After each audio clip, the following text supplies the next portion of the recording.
13 सितंबर 1948 ये वो तारीख है जब भारतीय सेना ने ऑपरेशन पोलो को अंजाम दिया।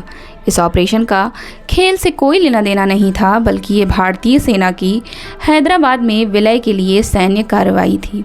भारत के इस कदम से पाकिस्तान बहुत छटपटाया। उसने संयुक्त राष्ट्र में भी इस मामले को उठाने की कोशिश की, लेकिन कोई फ़ायदा नहीं हुआ। क्षेत्रफल के लिहाज से तब हैदराबाद रियासत इंग्लैंड और स्कॉटलैंड के कुल भूभाग से कहीं ज़्यादा बड़ी थी। 15 अगस्त 1947 को देश आज़ाद हो चुका था। धर्म के आधार पर देश का बंटवारा हुआ और उसके बाद 500 से ज़्यादा रियासतों को एक करना सबसे बड़ी चुनौती थी। कुछ ऐसे इलाके थे जिसके रहनुमा भारत या पाकिस्तान के साथ जाने के बजाय अलग देश बनाने का ख्वाब देखने लगे थे। जूनागढ़, कश्मीर और हैदराबाद ये 3 बड़े रजवाड़े ऐसे थे जो भारत में शामिल होने के लिए तैयार नहीं थे। उस समय हैदराबाद के निज़ाम थे उस्मान अली खान आसिफ, और अंग्रेज़ों ने उन्हें स्वतंत्र स्टेट बने रहने का ऑफ़र दिया तो उनकी महत्वाकांक्षा जाग उठी।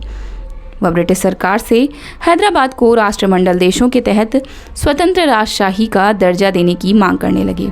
दिल्ली में बैठे सरदार पटेल तक हैदराबाद के मौसम की पल पल की रिपोर्ट पहुंच रही थी। आखिरकार उन्होंने हैदराबाद को भारत में शामिल करने के लिए ऑपरेशन पोलो को मंजूरी दे दी। तब रजाकार एक निजी सेना हुआ करती थी जिसने हैदराबाद में तत्कालीन निज़ाम शासन का बचाव किया था और हिंदुओं पर अत्याचार किया था।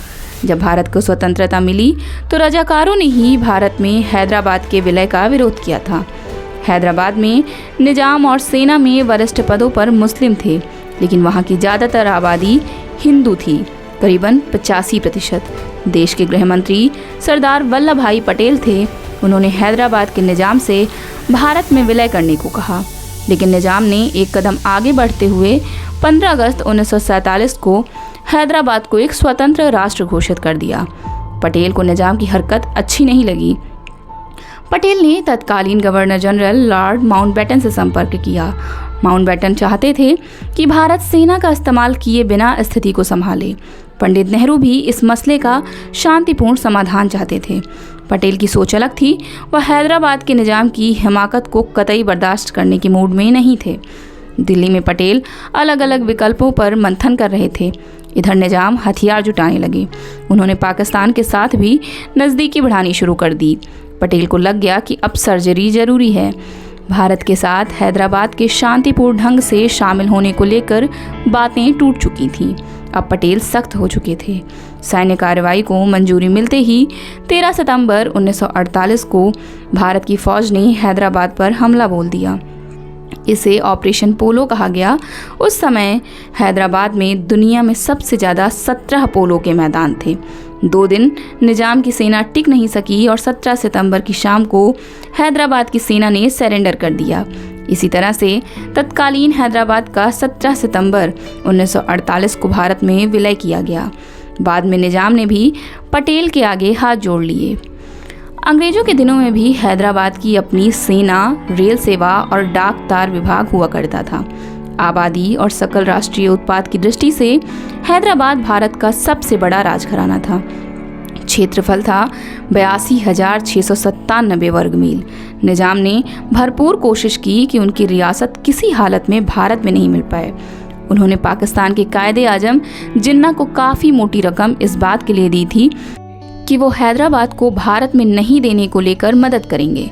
जिन्ना ने उन्हें इसका भरपूर आश्वासन भी दिया था। इसके अलावा निज़ाम के रिश्ते कई और देशों से भी थे। सबसे बड़ी बात, निज़ाम की शादी तुर्की के आखिरी खलीफा की बेटी से हुई थी। उन्हें टाइम मैगजीन ने दुनिया का सबसे धनी शख्स भी आंका था। हैदराबाद की आबादी के 80% हिंदू थे, जबकि अल्पसंख्यक होते हुए भी मुसलमान प्रशासन और सेना में महत्वपूर्ण पदों पर बने हुए थे।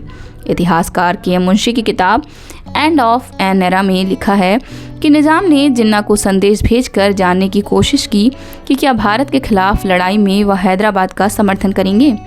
प्रधानमंत्री नेहरू और माउंटबेटन इस पक्ष में थे कि पूरे मसले का हल शांतिपूर्ण ढंग से किया जाना चाहिए। सरदार पटेल इससे सहमत नहीं थे। उनका मानना था कि उस समय का हैदराबाद भारत के पेट में कैंसर के समान था, जिसे बर्दाश्त नहीं किया जा सकता। पटेल को अंदाजा था कि हैदराबाद पूरी तरह से पाकिस्तान के कहने में था। यहाँ तक कि पाकिस्तान पुर्तगाल के साथ हैदराबाद का समझौता करने की फिराक में था, जिसके बाद वो गोवा में अपने लिए बंदरगाह बनवाना चाहता था। और तो और हैदराबाद के निज़ाम ने राष्ट्रमंडल का सदस्य बनने की भी इच्छा जाहिर की थी, जिसे एटली सरकार ने ठुकरा दिया था। निज़ाम ने सेना अध्यक्ष मेजर जनरल एल एड्रूस ने अपनी किताब Hyderabad of the seven lobes में लिखा है कि निज़ाम ने उन्हें खुद हथियार यूरोप खरीदने भेजा था। वह अपने मिशन में सफल नहीं हो पाए थे।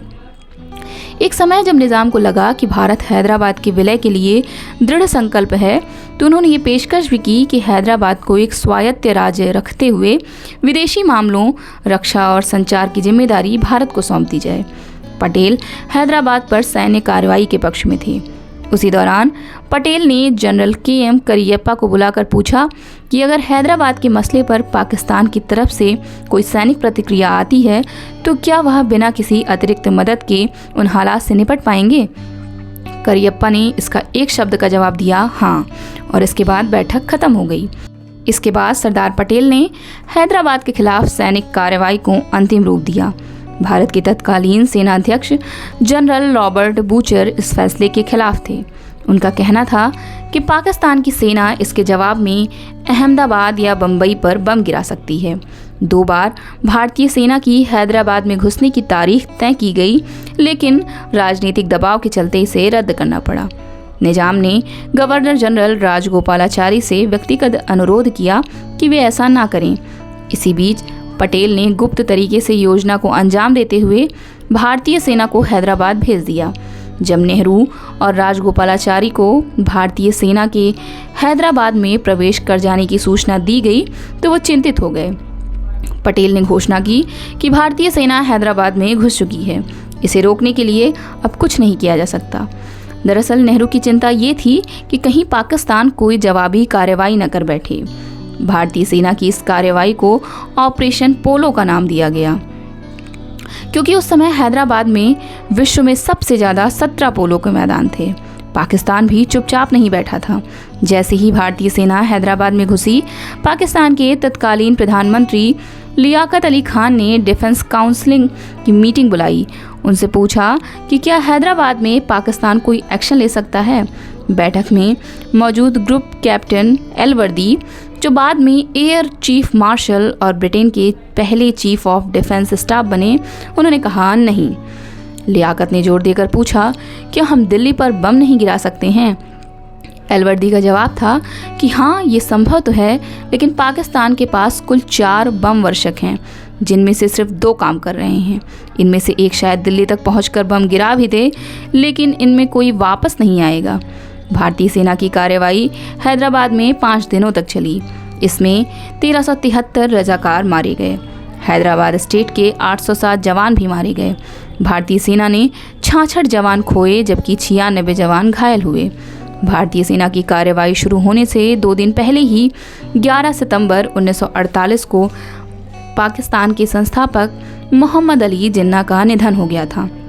पाकिस्तान ने फिर इस मामले को संयुक्त राष्ट्र में उठाने की कोशिश की। वो इसमें कामयाब भी हुए। उस समय 8 सदस्यों ने वोट दिया कि इस पर विचार किया जाए। सोवियत संघ, चीन और यूक्रेन ने तटस्थ रहकर एक तरह से भारत का साथ दिया। अगर ये मामला संयुक्त राष्ट्र संघ में उठता तो पाकिस्तान को अंतर्राष्ट्रीय तौर पर काफ़ी फ़ायदा मिल सकता था। संयुक्त राष्ट्र में मामले पर विचार के लिए 17 सितंबर 1948 की तारीख तय की गई। इससे एक दिन पहले ही हैदराबाद के निजाम उस्मान अली खान ने आत्मसमर्पण कर दिया। पाकिस्तान और उसके समर्थकों का चेहरा फीका पड़ गया। रही सही कसर भारतीय प्रतिनिधियों के बैठक में नहीं आने से पूरी हो गई, यानी पूरा मामला ही खत्म हो गया।